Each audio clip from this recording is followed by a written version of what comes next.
get ready to paint one stage of the color scheme that we want.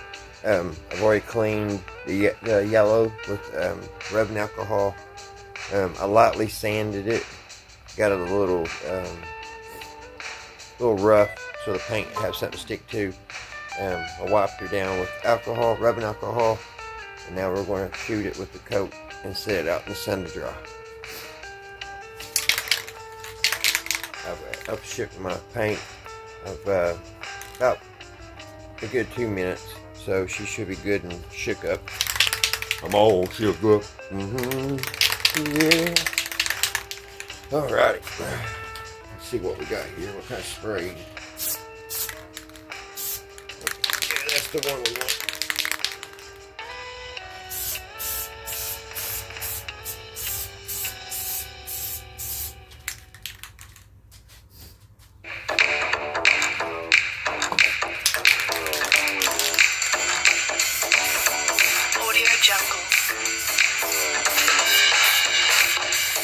Good coverage, but we don't want to run.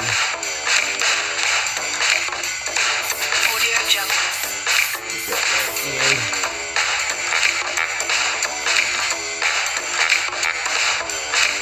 Okay, good. Audio Look Jungle. one more time. Running bottom there. Just go over. Audio Jungle. Let's get it covered. That's the first stage, guys. So I'm going to set that out in the sun and let that bake for a few hours. And then hopefully when we take the tape off, we can take the red back off and take the black.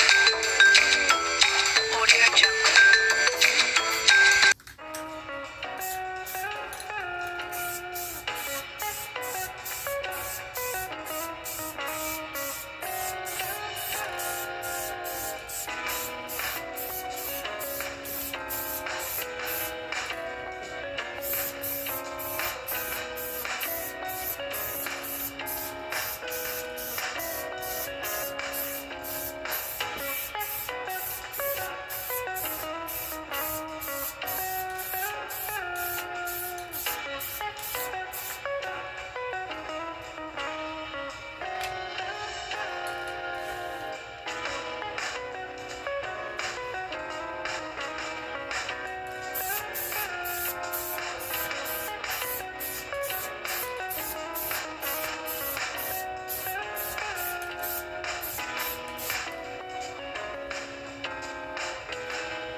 Well, hello everyone.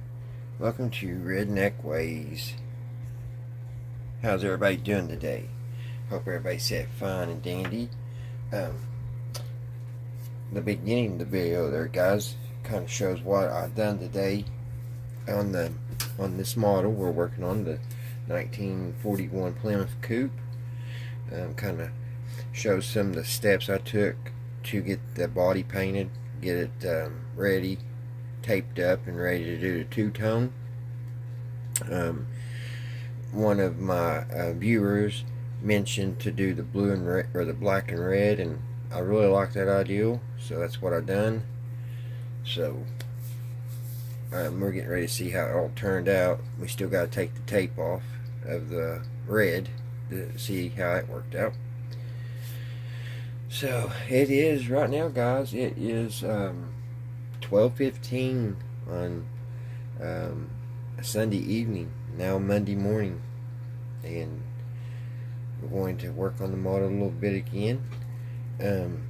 Today's car, guys, the Hot Wheels car, which in this case is a M2 machines again, like last week. It is a 1971 Dodge Charger RT Hemi. Okay, I had to fix it there. We zoomed in too much. But this has got a nice color scheme going for it. The Mopar, the red, white, and blue. It's got a pretty nice looking front end. Did pretty good on the back end. It's all blacked out. Looks like it's got some pretty fat tires. Only thing I didn't like about this car that I bought the other day, I didn't even pay attention. They had put a bunch of stickers on the bottom. So I'm going to have to put some goo on it and see if I can get those off. But here's what the back looks like. But yes, 1971 Dodge Charger RT Hemi. Alrighty guys, tonight we're going to be listening to Art Bell. It took place in 1994, and let me see what he is interviewing. Alright guys, he's interviewing John Hogan. So sit back and relax, and we'll work on this model a little bit on this Sunday evening, I should say, Monday morning. First, before we get started, I'll show you what I'll be doing. First of all, we're going to get it down here. We're going to take the tape off this model. Hopefully it worked out. So like I was saying, hopefully when we take the tape off, the red will show really good, and I hope it didn't run. The black paint, as much as care as I took, I still got a couple little places here and there. Black is so hard to do, especially shiny black. That's a gloss finish, and it is just so difficult. And I cleaned it, I wiped it down with rubbing alcohol and everything, and I still got these little tiny fibers in the worst place it could possibly happen to, right here where the eye catches. It's just hard to get a 100% perfect paint job. But after we get the tape off of it, guys, and see how that looks, we're going to start gluing the front end together. Somehow I have lost this piece here, the tie rods, number 21. I have searched this whole place and I cannot find that. But one good thing, there's nothing that hooks to it, so we can just not use it till hopefully one day we find it. So we're just going to start putting the shocks together, the struts. We'll get the shackles on the back, transmission, or not transmission, but the rear end, the drive shaft. So that's what we're going to be working on. We're going to be gluing these little parts together after we get our sticker or tape off. So like I was saying, sit back and relax, and I'll get Art Bell going. I'm going to pull this straight off of YouTube, so we may have to fast forward through commercials. I don't know. So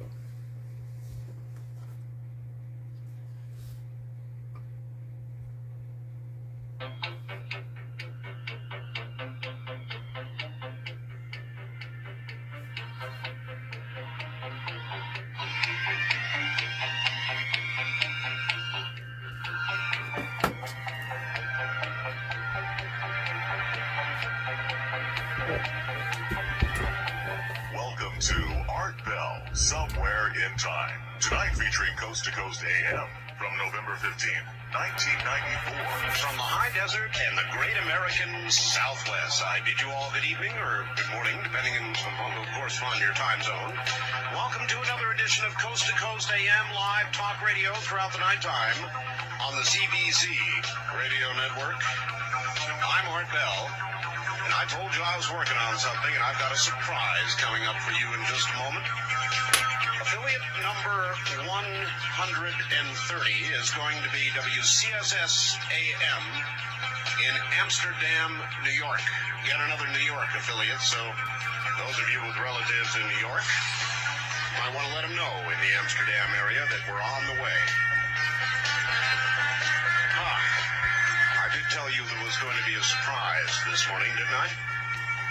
Or did I not mention it?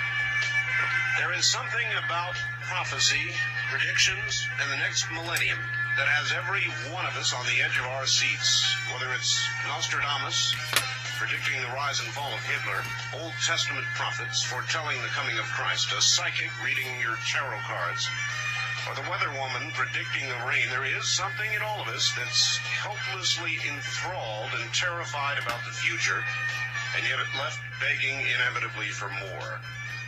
Witness the overwhelming popularity of NBC's Ancient Prophecies coming up again this Friday night. It was a 2-hour special which first aired in March. Then, in a very unusual move, testament to the popularity, it was re-aired just 6 weeks later because of a popular outcry. As a result, see a little place, but we may be able to touch that overwhelming with our touch it. Right. a number of calls that NBC had praising the special and wanting more. Inevitably, people want more. Well, And my what a knife surprise just for you. messed the John paint up there. Hogue, a scholar featured in Ancient Prophecies and a noted expert on Nostradamus, has compiled hundreds of known prophecies and predictions in his latest book, the Millennium Book of Prophecy, 777 Visions and Predictions. In a book that physically embodies the future, Hogue has created an astonishing and fascinating His name's encyclopedia, Hogue, not Hogan. I'm sorry about encyclopedic that, guys. handbook of Write his hundreds of name visionaries across history and across many cultures. John Hogue is the world's leading authority on Nostradamus and other prophetic trends and traditions. He is the author of Nostradamus and the Millennium, which has been published in 9 languages and sold more than 600,000 copies worldwide. As we swiftly approach the year 2000, people are thinking and talking about the next millennium in human history. Will it herald a brave new world or the fiery apocalypse? Coming up in just a moment will be the man who will be featured on Ancient Prophecies this coming Friday evening. As our guest this morning, his name is John Hogue. We don't look too awful bad. I do have to try to touch it up down in there somehow.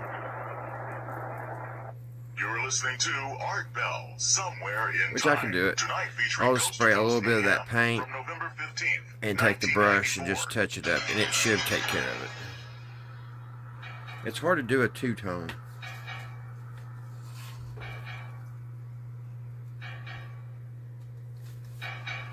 And now, up to, I believe, the Seattle area, and my guest, John Hogue.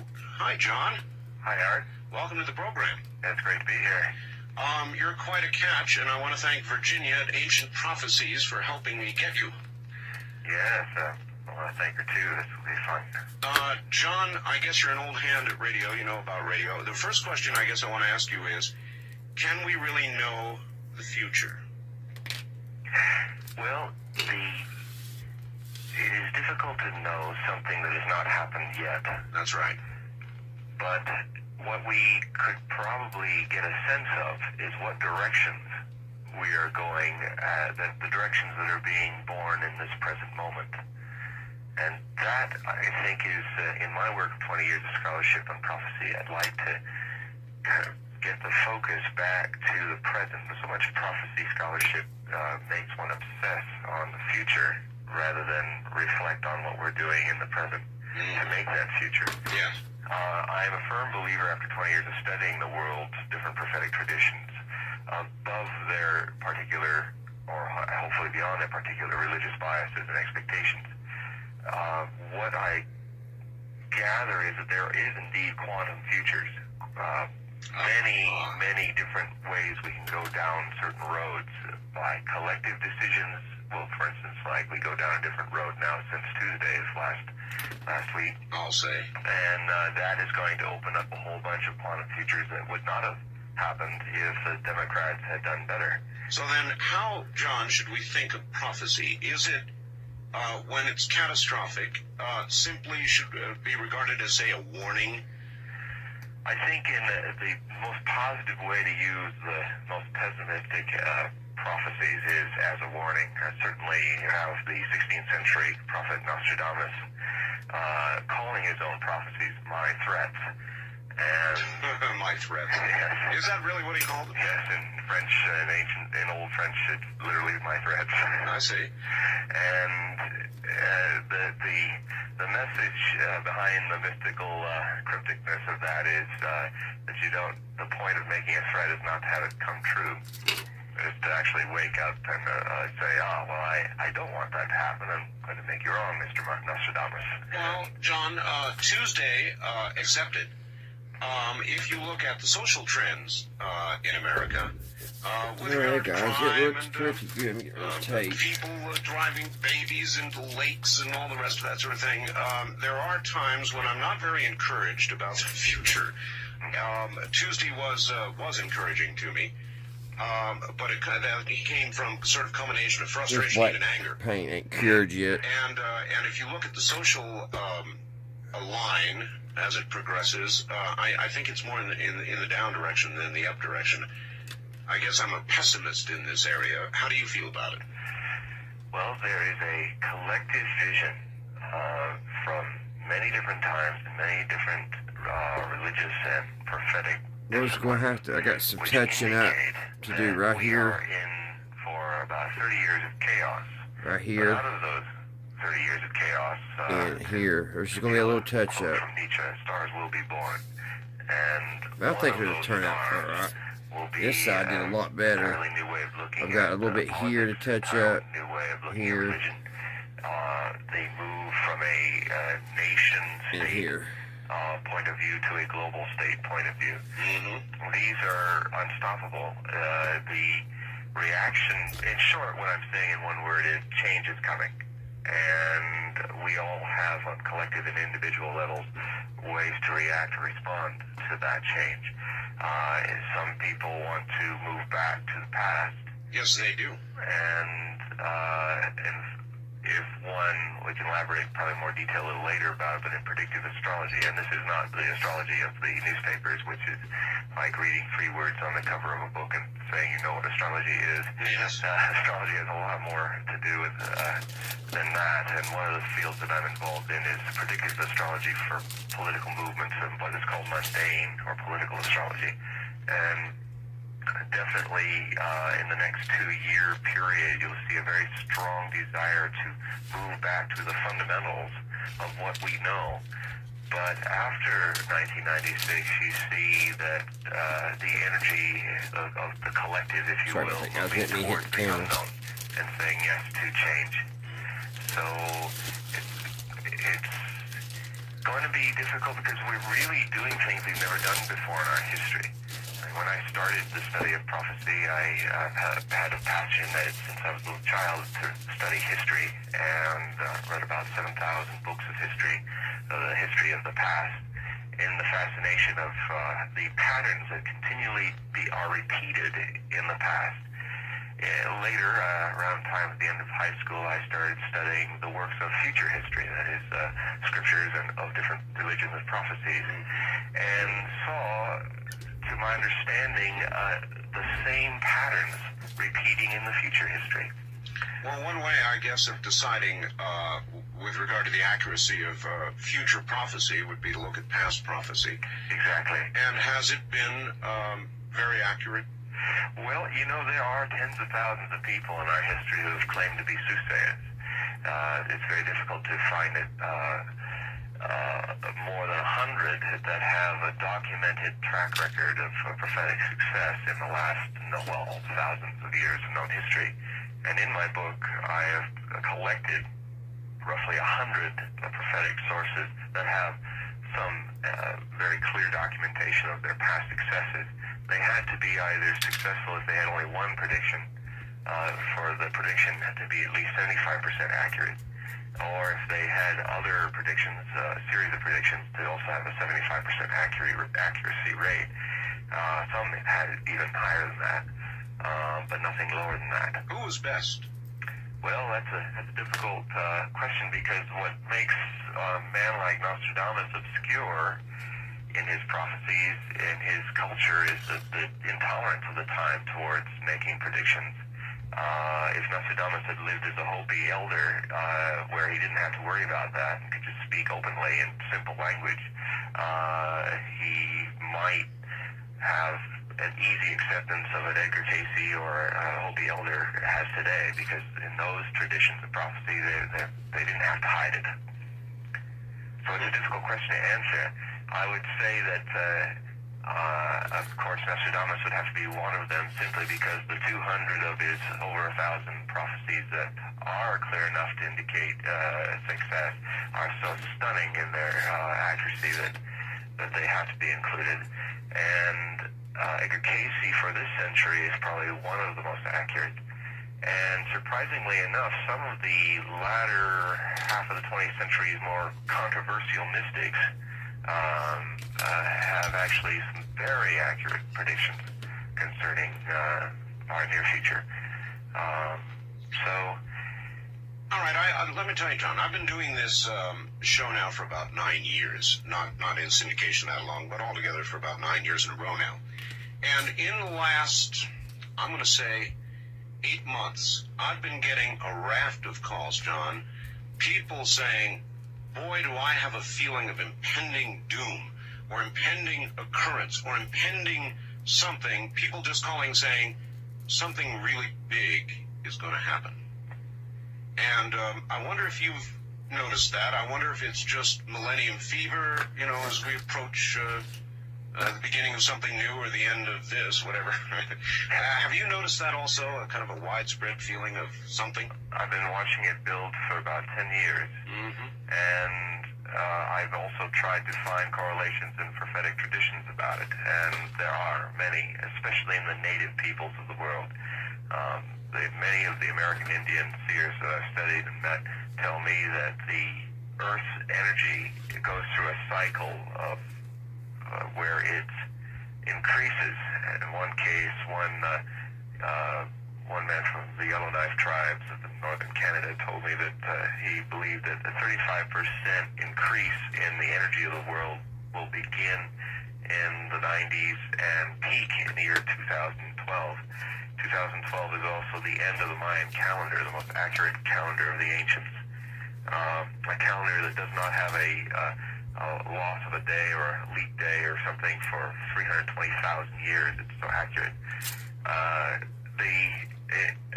Expanding on this theme, there are not only the Christian millennial timekeepers coming to an end of the 1,000 years that always comes in Christian thought, but most of the time cycles of the ancients are all coming to an end and resuming again around this time, and that only happens every 26,000 years. So this is very significant time. And the millennial hysteria of the 990s was a very localized experience. The millennial hysteria that we're about to enter will probably not be experienced again in known human history. It is quite significant crossroads at the end of time as we know it. Could it be the end of time? Is that anybody's prediction? Well, it is in the book. I have a chapter called "The Crossroad at the End of Time," where the bottom of the page runs a timeline of all fulfilled prophecies that are dated in the 20th century, and then it goes off into the future millennia. That is one of the hardest disciplines to be good at. There's only a handful of prophets in history who can say, on this day, on this year, this will happen, and say it centuries before it happened. This is one of the things Nostradamus was very good at. And so I've listed them, and they're quite dense in the timeline for the first few pages as we go through the 20th century. But after the year 2000, they start to dwindle, and then by 2012, they almost vanish. And then you only have the same control group of prophets, maybe 3 or 4 dated predictions for the next 8 or 9 millennia. Now, very worrisome. Well, there's 2 possibilities. One is that the people of this grand cycle of time who grew up in this energy cannot see beyond this cycle. That's one possibility. And it will be for the people of the new grand cycle of time to make their predictions about the future. The other, of course, being there is nothing to see. There's nothing to see because we run into a ditch through our own predictability. And the third possibility is that we find enough people collectively find the answer to what makes them so predictable, and human race becomes a spontaneous, life-affirmative race, and therefore hard to predict. Do you fancy one over the other? I think it's a choice that each of us has to see which one do we want to have happen, and which one are we going to make efforts in our personal lives to have happen. I know for me the last one is the one I'm working for. Well, very admirable, but again, I go back to my, I suppose, doomsday scenario, and that is that I see a social slide underway, and if I had to predict one of the outcomes you just talked about based on present trends, I don't think I'd be very hopeful. It is a question I deal with for 2 decades in my own personal life as well. I mean, I've seen about every angle on doomsday that I think that exists out there in different cultures. I have also, in the first half of this book, probably arguably have written the most terrifying scenarios on doomsday. However, I've also in my work discovered equal number of prophecies that counterbalance the doomsday, often from the same people, which indicates to me that there is clearly a choice, and that personal responsibility for the future is definitely the hidden message, the key. And of course, it is very scary, and the change is scary, and John, I've talked to alien abductees, I've talked to prophets on this program of various sorts, and almost all of them will say the same thing. This is one possible future. It does not have to be this way. Nevertheless, as I said, when I look at trends, I see it headed the wrong way at the moment. What's the negative side? What's the downside? What sort of end scenarios do you see? Well, now that the dust of the Cold War is off the prophetic crystal ball, and we can review the prophecies of Armageddon a second time, one thing I observe is that the Cold War scenario never had much weight. In fact, it was one of the last warnings before Armageddon that Russia and America have become friends. Before China and with a Middle Eastern consortium of terrorist nations wage perhaps a war that's not East and West, but the northern nations versus the southern nations. And this war would be waged over ecological stresses and the breakdown of what are called super systems. That's the sustainability of foods, the sustainability of political structures, of the economy, all these things being sorely stressed by having far too many people on the planet, far too much pollution on the planet, and the stress of the way we live our lives.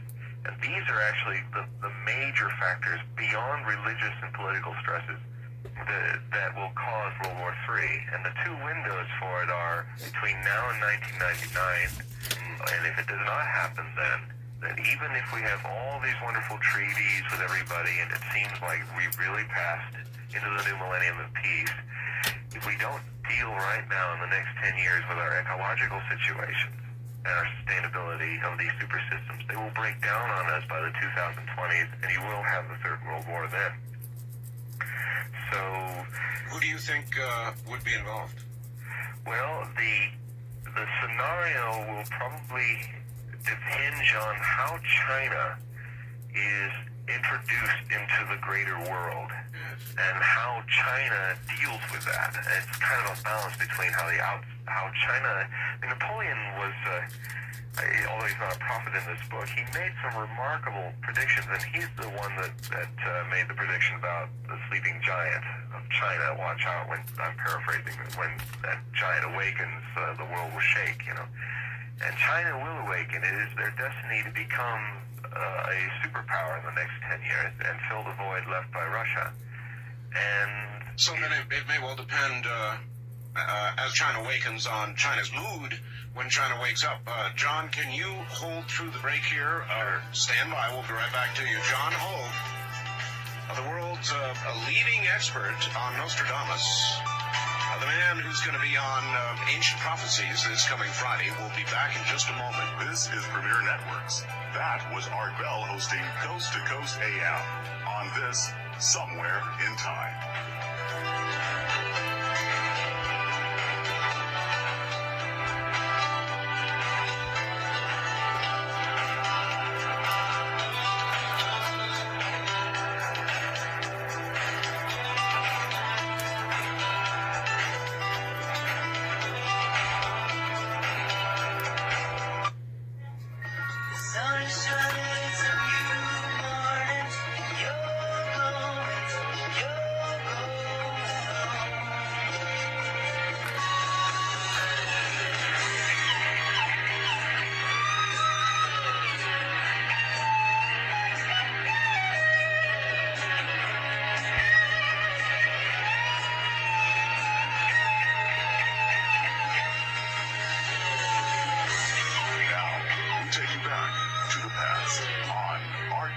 Somewhere in Time. My guest is John Hogue. He is none other than the world's leading expert on Nostradamus, on prophets in general. And he'll be back in just a moment. And I know John's listening right now, so I've already got a fax. By the way, if you want to send a faxed question in, you can begin those now. And this is the question. I'll let John think about it as we take care of the commercial continuity here. I purchased John Hogue's 1987 book entitled Nostradamus in the Millennium back in 1988. I'd like to know what revisions the author would incorporate in a new book on the interpretations of Nostradamus' predictions in the 7 years since this book was published. That's from AP in San Diego, and we'll get the answer to all that, AP, in just a moment.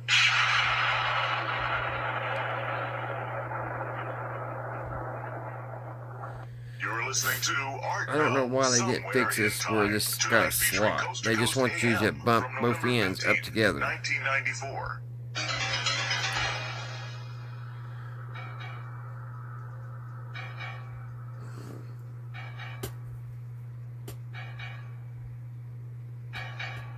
All right, as we begin this half hour, John, welcome back. Now, to the question, with regard to your book and the 7 years since you've written it, would you change anything? Well, it's an excellent question. In fact, I've been spending the last year rewriting that book, and it is now going to be released as Nostradamus, The New Revelation. Oh, no kidding. And it is by Element Books, and will be distributed by Penguin. And tomorrow I embark on a 5-city tour to introduce this book. And it is something I've wanted to do for these 7 years because about 60% of my original manuscript, which I wrote in 1986 for Nostradamus and the Revelations, was considered basically too hot to handle by the publisher at that time. And since that time, a lot of what I said that didn't get into that book has been more pertinent to the mid-90s than it was in the mid-80s.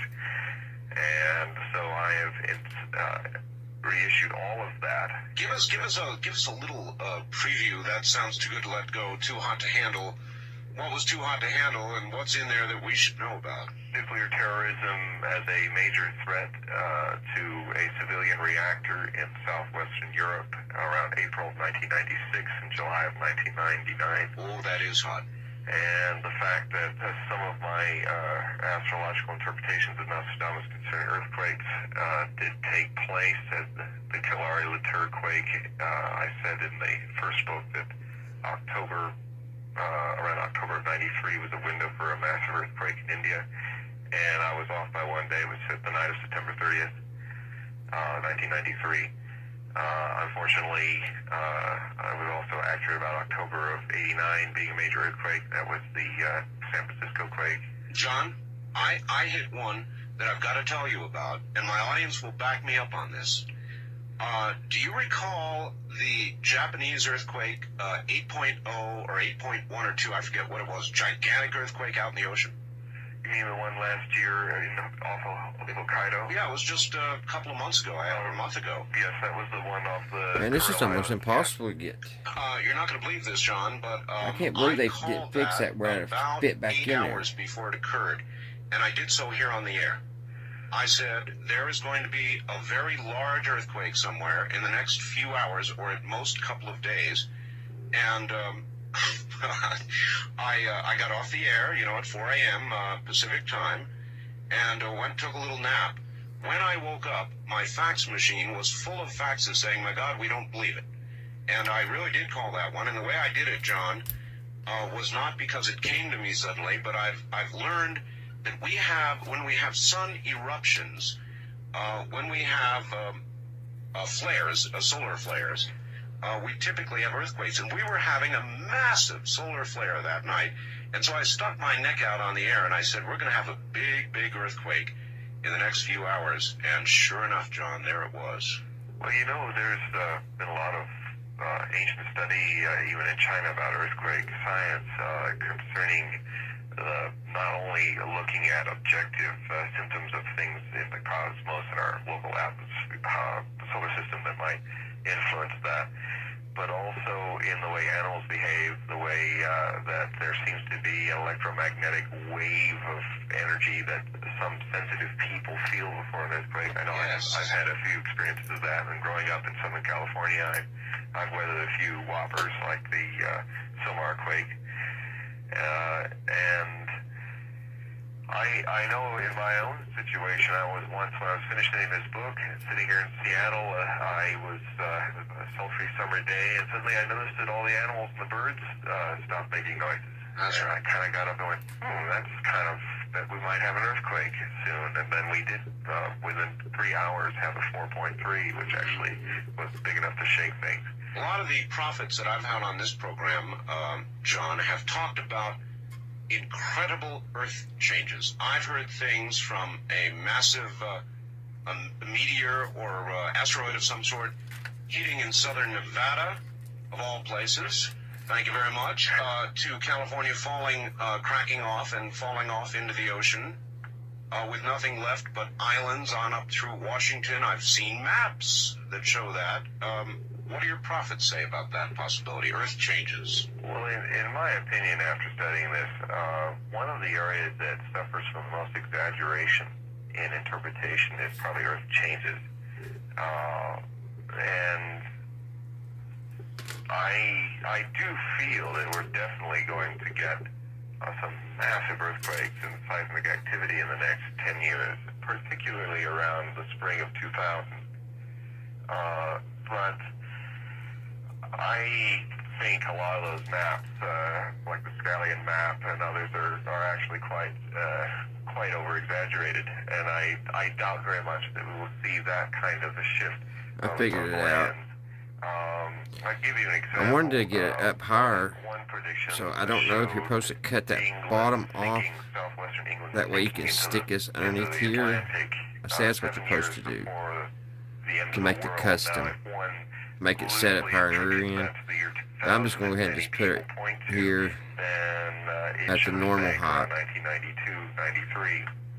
What did happen at that time, objectively speaking, is that the southwestern England experienced its heaviest rains in history. I recall that, yes. Yeah.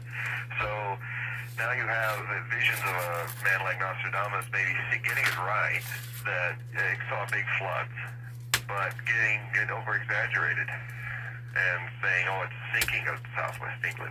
I mean, certainly if you were under the rain in certain areas, it felt like sinking. Or maybe England avoided one possible future. Yes, and on top of that, maybe one of history's greatest prophets over-exaggerated in what must be very difficult for people who have these visions to deal with. You know, you're just minding your own business, and suddenly you see this stunning experience beyond what you understand. And then when you come out of it, you try to share it in what you understand from your own conditionings, mindsets, hopes, and fears. It's a good question, John. What do the prophets go through? You can only imagine having some kind of vision like that involuntarily would scare the hell out of you. You'd question your own sanity. Yes. I would imagine. You'd go through all kinds of changes. How have most prophets through history handled it? Again, it depends on the culture and how the culture accepts its soothsayers. In the case of someone like Nostradamus, he had to be very secretive about it because he might be burned as a witch. Whereas if, again, Hopi shaman had such visions, his culture would, or an Aboriginal shaman had such a vision, his culture would support and nurture his ability to communicate it. So a lot of one common thread in a lot of prophetic experiences is some kind of shock that is either subtle or quite objective, like a blow to the head or something like Peter Hurkos. Yes. That takes you out of your normal way of looking at things. Another way is through mystical practices like meditation or the practice of magic or deep devotional prayer or the way a Sufi can whirl and whirl on a dime for hours, as the founder of the whirling dervishes, Rumi, did for something like 36 hours, and then when he fell down, it said he became enlightened. He discovered his what would be in Christian terms is Christ consciousness. I wonder how many prophets through history, John, who have had these visions involuntarily, instead of being accepted by society, have ended up in loony bins. Oh, many. It's a funny similarity. I once had a mystic in India tell me that the difference on the surface between a madman and an enlightened master is, on the surface, doesn't look very different because they both look like they're out of their mind. Mm-hmm. One he described as falling below the mind, and what he said, the enlightened person transcends the mind. I got an interesting message on internet yesterday that I was going to hold for later in the program, but it's appropriate to read it now. I had a lady yesterday who called me and said she was hearing voices. Hearing voices. She thought people were electronically putting them in her head. Somebody sent me a message on internet and said, if you talk to God, it's praying. If God talks back, it's schizophrenia. And I suppose these prophets are sort of hearing from God or a God power or a power and are diagnosed as schizophrenic many times. Well, I mean, that same person on internet who said that I would not want them to say that in the middle of Cairo about Muhammad going up on the mountain. Indeed. However, it is it's a fine line.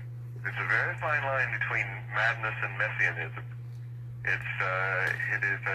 That's what makes it so dangerous and at the same time a great risk for the seeker of truth, because Yes. you do go on the fringes of your own mind and see what's there. Yes, and so if you began to have terrifying visions, John, uncontrollable, terrifying visions that came to you as dreams or even in waking hours.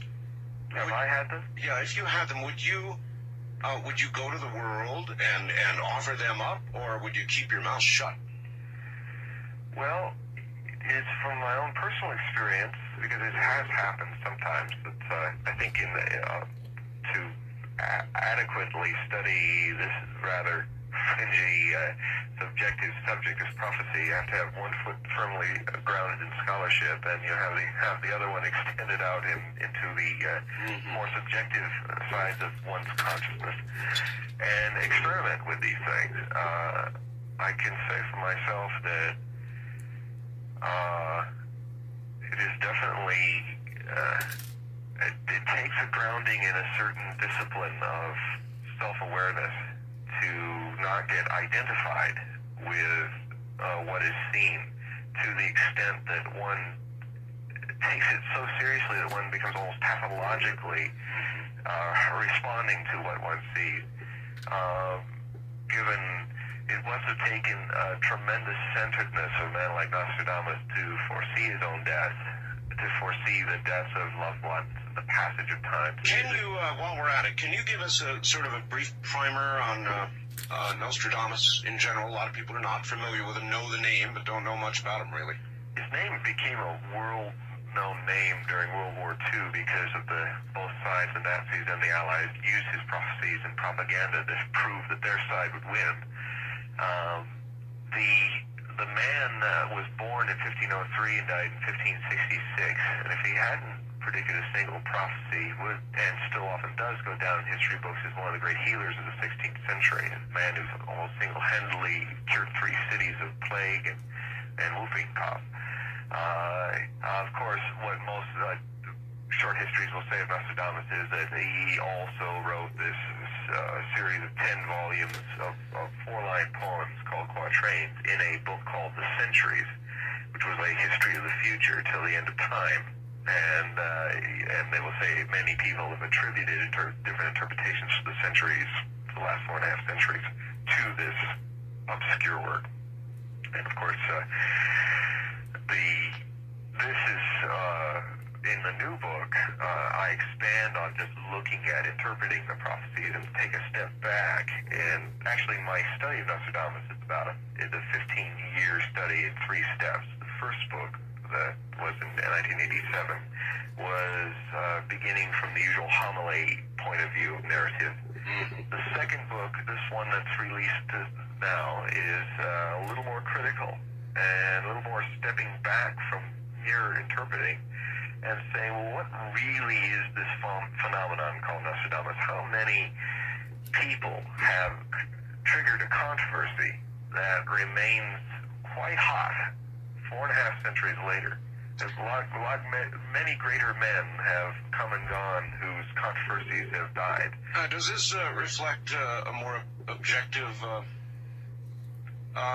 point of view from you? In other words, did you go through some changes personally as you looked at this, continue to look at it over the years? Oh, yes. I really feel that one must, if only a corpse remains the same, and if one is open to growing and learning. I mean, I always hope that each book is a quantum leap from the last. When I write another work on collective prophecies, which I intend to do towards the end of this decade, I hope it'll be a whole quantum leap from Millennium Book's prophecy and what it has to say. I hope that I'll always keep growing and learning. And the book, certainly after 7 to 8 years, has more angles, more facets to the diamond, so to speak. And eventually what will happen is, at the end of the century, I will have a complete prophecy of Nostradamus, which hasn't been done in completeness since 1962 by Edgar Leone. Gee, maybe that's ominous by itself. Well, I would like to release it on July of 1999, the famous doomsday prediction of Nostradamus, and kind of as a pull the tail of the interpretive devil, if you will.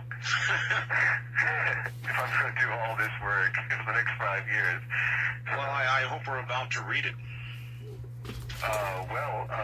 This book that's coming out, Nostradamus and the Revelations, is out, and I'm very happy with it. It's really the book I wanted to do in 1987, and it's fully new illustrations. All my books are coffee table books with pictures and illustrations, having an interplay and text and image on each page. When you get right down to the nitty-gritty, you talk about the prediction of the plagues, even the curing, I guess, of some of the plagues. What would you consider his most significant predictions to have been? Well, from the past, certainly the ones made on the French Revolution are quite chilling in their accuracy. His accurate description of Napoleon and the time that he would rule, 14 years as emperor. The rise and fall of Adolf Hitler, we called Hister. Yes. And Napoleon he called Napoleon Roi, Napoleon the King. It is a anagram from Né Paul Laurent. It's classic anagram for that. A man that would never would be seen a man holding such a ferocious name as a French king. And in the case of Hitler, he called him the captain of Greater Germany. Hitler called his empire Großdeutschland, Greater Germany. Yes, indeed. And that he would break unions in 37, 41, 42, and 45. He talks about a great empire falling through an invasion through the Ardennes forest. And it's not in code. He says the Ardennes. and the quatrain is numbered quatrain 45 of that particular volume. In fact, it's century 545. Now, the only major invasions that have happened through the Ardennes, of where a whole empire has fallen, was in 1940 when Hitler went through the Ardennes to defeat France and thereby, of course, defeat its empire's holdings around the world. That's one interpretation. Of course, he did it again a few years later where he tried the same trick for the Battle of the Bulge, which is going to be celebrating its 50th anniversary very soon. In this case, his Nazi empire fell. That was his last chance, last gamble. And May, that is 5 of 1945, is could be the prediction of the ending date of World War II. Boy, that's an awful lot of accuracy. Yeah, that's, and then, I mean, just to give you another example, you have... Let me correct, that's an awful lot of specific accuracy. Right. I mean, it, when you look at the famous prophecy of the flight of the King, Louis XVI, and his family, they tried to escape the Republican France, and in it he describes the night he will come by the forest of Rien, a married couple, devious route, queen white stone, among king in gray and Varennes. Now, first off, on this quatrain is number 20. John, we've got to pause right there. Okay. Hold on, quatrain 20. We'll be right back. John Hogue, the world's leading expert on Nostradamus, will be back with us in a moment. The trip back in time continues with Art Bell hosting Coast to Coast AM. More Somewhere in Time coming up.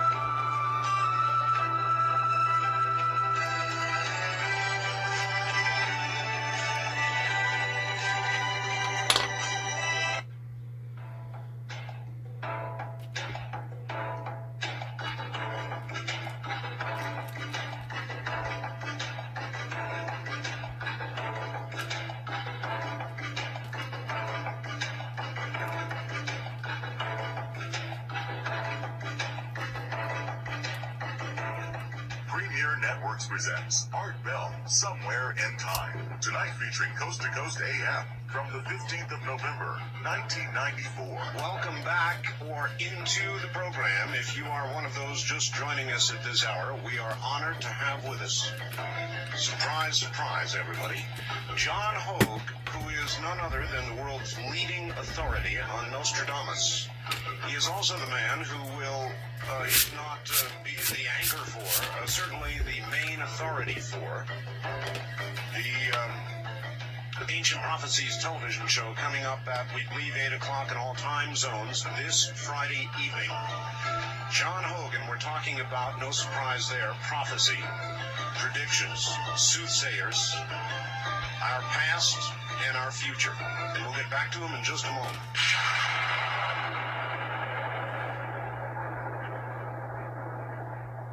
You're listening to Art Bell, Somewhere in Time. Tonight featuring Coast to Coast AM from November 15th, 1994.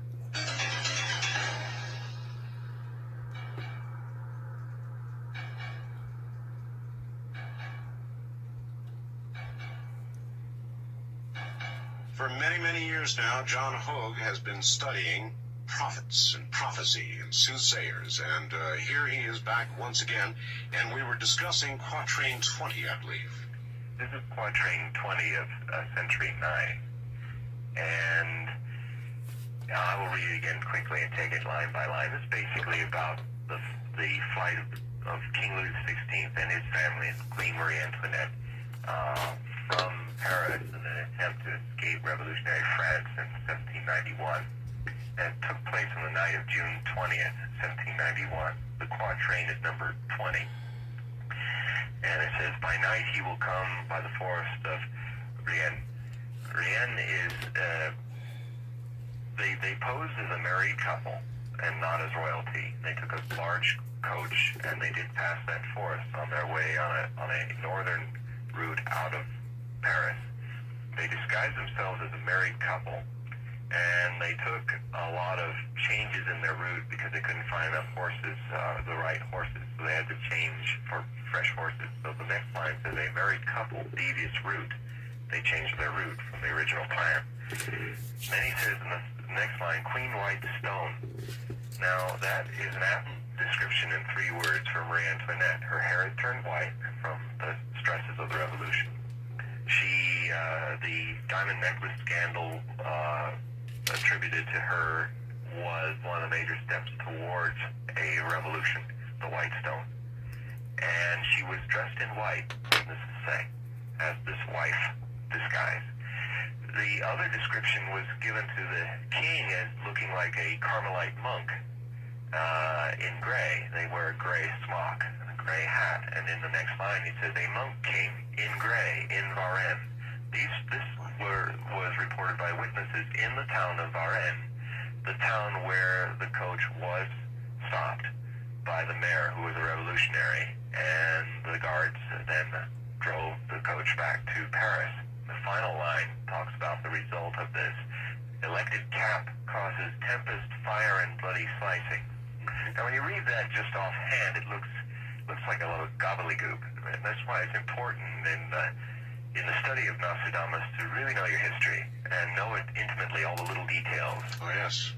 For instance, it is known that when Louis XVI of the House of Bourbon became a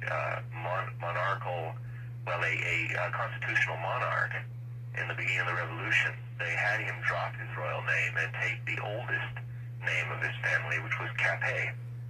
He was called Citizen Capet, not King Louis. So elected cap, he was an elected king.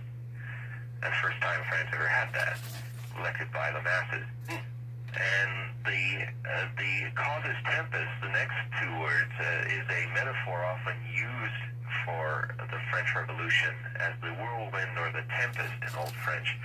And certainly it was, poetically speaking, because Nostradamus was a poet as well. And also,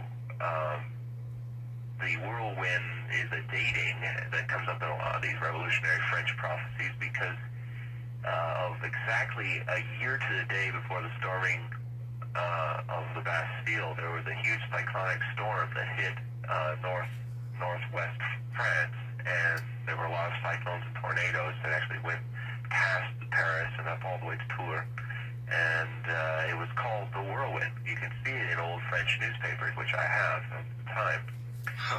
So anyway, the elected cap causes tempest, fire, and bloody slicing. Of course, fire is a description of the wars and the revolution, and the bloody slicing, of course, is the guillotine, if we are to attribute this slant of interpretation. I think it's pretty hard not to, after looking at all the other bits of evidence. Now, I mean, this is quite condensed in a prophecy that is over 300 years old. I had no idea that so much of it was so specific, John. I thought it was more open to interpretation, but as you apply the history that you so carefully checked on, it seems very specific. Well, it is true for a lot of the prophecies that they're quite obscure, and I have a few theories I'm proposing in the new book on Nostradamus about that. To give you an example, one of the most famous prophecies of Nostradamus, which made him famous in his own time, was Century 1, Quatrain 35, concerning the king of his own king, King Henry II, dying in a jousting tournament, being blinded in the eye through a gilded cage. His helmet visor was made of gold, and a piece of a javelin, a piece of a jousting stick penetrated the cage right behind his eye, blinded him, and basically gave him a mortal wound. And this is one prophecy, one quantum future, if you will. Now there are about a dozen other prophecies clearly using anagrams for Henry II that describe in detail the man conquering northern Italy, keeping the peace between the Protestants and Catholics and citizens of France, and basically becoming someone equal to, if not transcending the power of Charles V of the Holy Roman Empire, his contemporary. And now none of that happened. Now, and most scholars go, well, Nostradamus got that one wrong, didn't he? And maybe he did. However, another possibility, and perhaps one of the reasons why so many of the quatrains are obscure, is that maybe that was a quantum future that could have been accessed if he'd heeded the warning not to joust.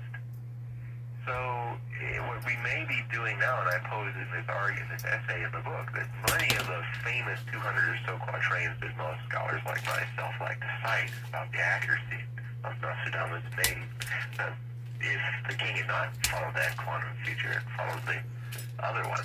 John must have forced you to do a lot of thinking about the nature of time. Absolutely. I mean, that's one of my core passions about all this. I always love a good time travel story. I mean, when I was a little kid, I saw, the Time Machine, and I ran off and read the book by H.G. Wells. And, I have a passion for that. A couple of questions for you. Faxed in. Dear Art, will you please ask John who he was referring to regarding recent prophets, which he described as startlingly accurate? You mean as mystics? Modern day mystics, prophets that you did describe as very accurate. Well, Edgar Casey was one. Count Louis Hamon, who died in 1935, was better known as for his pseudonym Kiro, the palmist book writer about palmistry. His books are considered like the Bible of palmistry readers. He was quite a good prophet in the hardest disciplines of dating times and for events and naming outright things. Edgar Casey, who died in 1945, certainly is one of the greats. How about real modern day? Anybody out there right now? Well, yeah, surprisingly, someone who died just recently, who was quite controversial in Oregon, as a mystic that was, is people call him Osho now, but his name at that time was Bhagwan. The Bhagwan Rajneesh, yes. Bhagwan, yes. Very accurate. That was quite surprising to me, because as far as I understand from examining one of the other major pursuits I have, other than prophecy, and probably will write a lot of books about it in the following decade, is a close examination, intimate examination of new religious movements, because they may end up being the great religions of the next millennia. And so that's what I pose. So I study them and keep in touch with them. In the case of this man, he's very anti-future in most of his visions of how he saw things. Anti-future? Well, he basically felt that tomorrow never comes and the past is dead and you only live now. And I found that rather intriguing, that a man who has such strong views about living in the now should be so accurate about predicting the future. I mean, he has had his daily discourses throughout his life transcribed into over 700 books. Wow. 350 of which are in English. And I have perused through all of them and gathered. What I usually do in my work is I gather anything that's prescient or prophetic, and I put it on a little card. I have this big wall in my flat where I have it's all cork, and I just pin them all up on the wall, and then I use my bit of dyslexia in a way that's very helpful, and that is that you can see things vertically and backwards and forwards a lot easier when you're dyslexic. So if a large event occurs, you go to the wall. I go to the wall. And what I immediately observed is that the incredible accuracy of past predictions the man made about India, about things that would happen, the fact that he had foreseen the AIDS way ahead of a lot of people and described a lot of things that people just laughed him off the map for, about condoms and gloves and safe sex, and that it would be part of policy soon in many countries.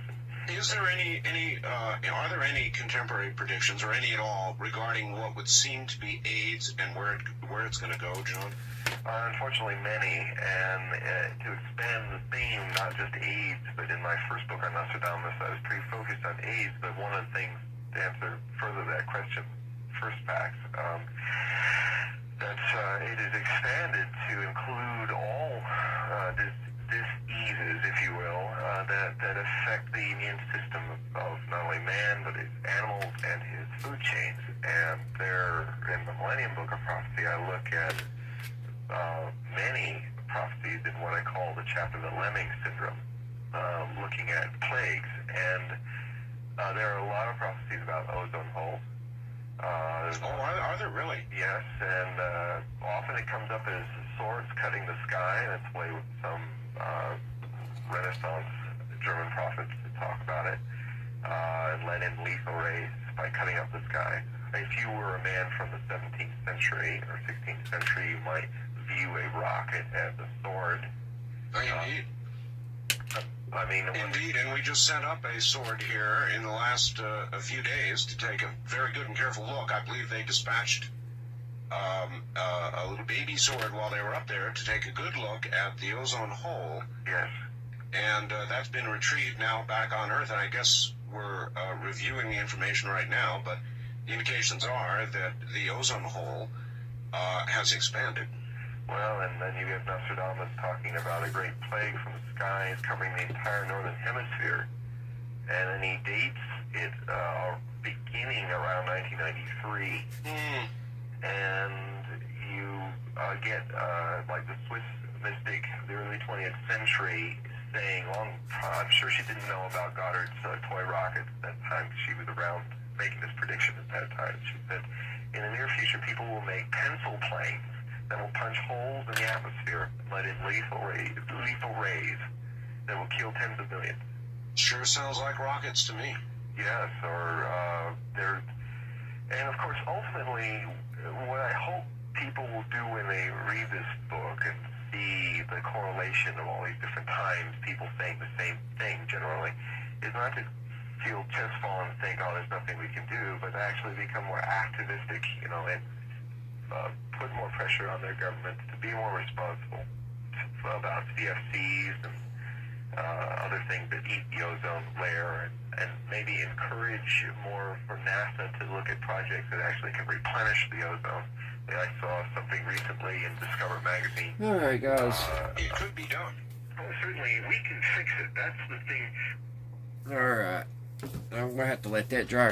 I'm glad I caught it when I did, because I had those on backwards and it wasn't gonna fit right.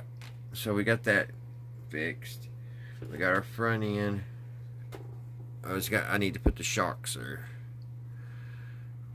And we got some touching up on paint. And I think we're definitely going in the right direction, guys. Sorry we didn't do too awful much, but that's the, when you're building models, it takes a while. So we got actually quite a bit done, I think, tonight. Actually, we got a lot of the front end done. So I hope you guys tune in next Sunday and see what we get done next week too, guys. I hope you all have a great Sunday, great Monday, and until next time, I will see you right here at Redneck Ways. Bye, guys.